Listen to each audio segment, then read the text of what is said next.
مجھے رہزنوں سے غرض نہیں، تیری رہبری کا سوال ہے۔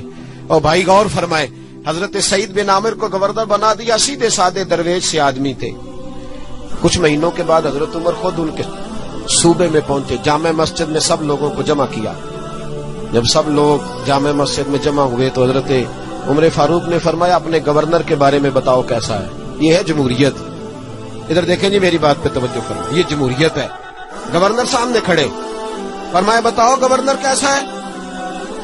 تو لوگوں نے کہا 4 شکایتیں ہیں گورنر صاحب سے۔ اس کو حضرت ابن جوزی علیہ رحمہ نے نقل فرمایا، 4 شکایتیں۔ کون سی؟ کا پہلی شکایت یہ ہے کہ گورنر صاحب جب شروع میں گورنر آئے تھے تو فجر کی نماز کے بعد ہی لوگوں کی بات سننے لگتے تھے، اب نماز پڑھ کے گھر جاتے ہیں، 9-10 بجے واپس آتے ہیں۔ دوسری شکایت یہ ہے کہ ہفتے میں 1 دن ملتے نہیں۔ تیسری شکایت ہے صرف دن کو ملتے ہیں، رات کو نہیں ملتے۔ اور چوتھی شکایت یہ ہے کہ کبھی کبھی رونے لگتے ہیں اور بے ہوش ہی ہو جاتے ہیں۔ آپ نے عجیب دیوانہ گورنر بنا دی۔ حضرت عمر نے حضرت سعید بن عامر کی طرف، بول بھئی تیری شکایات ہیں۔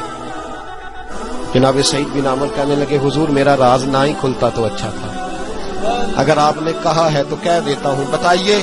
فرمایا تیری پہلی شکایت ہے کہ تو فجر کے بعد گھر جاتا ہے، 9-10 بجے آتا ہے۔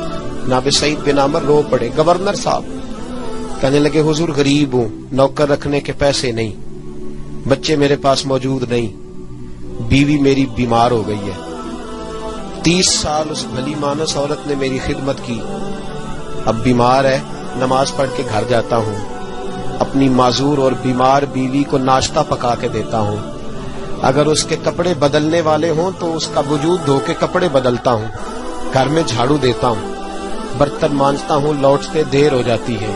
کہتے ہیں حضرت عمر پہلے جواب پہ سختہ طاری ہو گیا، کہ تیری دوسری شکایت یہ ہے کہ ہفتے میں 1 دن ملتے نہیں۔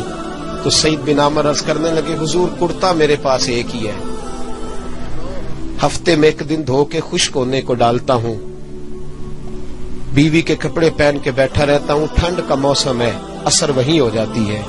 کہتے ہم لوگوں کی آنکھوں میں آنسو چمکنے لگے۔ کہا تیری تیسری شکایت یہ ہے کہ تو دن کو ملتا ہے رات کو نہیں ملتا، تو رونے لگے، داڑھی ہاتھ سے پکڑ لی، کہنے لگے حضور دیکھیں کوئی بال کالا تو نہیں نا، ساری سفید ہو گئی ہے، پتہ نہیں رب کریم کب بلا لے گا، دن مخلوق کے لیے رکھا ہے، رات اپنے رب کے لیے رکھی ہوئی ہے، میں ساری رات اسے مناتا ہوں کہ مولا یہاں پردے رکھے ہیں تو وہاں بھی میرے پردے ہی رکھنا، اے اللہ یہاں تو نے وقار دیا ہے تو وہاں بھی وقار ہی دینا۔ اور کہا کبھی کبھی روتے ہو اور بے ہوشی ہو جاتے ہو؟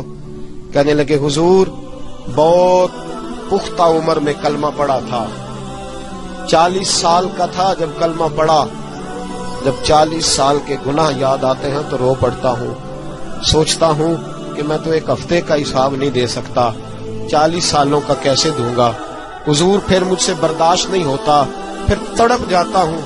جب چاروں باتیں کہیں تو پھر رونے لگے، کہنے لگے حضور اب میری سزا کا بھی اعلان کر دیں، اب میرے پردے کھلے تو سزا کی بات بھی کریں۔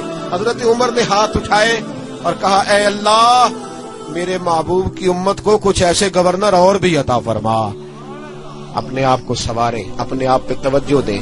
بڑا ہو گیا خوابوں کی دنیا میں زندہ رہنا اور لفظوں اور جملوں کی اوٹ میں چھپ کے اپنے آپ کو مطمئن کرنا، اب ذرا عمل کی دروازے کی طرف بھی اپنے قدم بڑھائیں اور کچھ کام ایسے بھی کریں جو ہمارا اور ہمارے رب کا راز ہو، اور صبح قیامت وہ ہمارا خزانہ ہمارے کام آئے، ہمیشہ مدحت خیر الانام میں گزرے۔ دعا ہے یہ عمر درود و سلام میں گزرے۔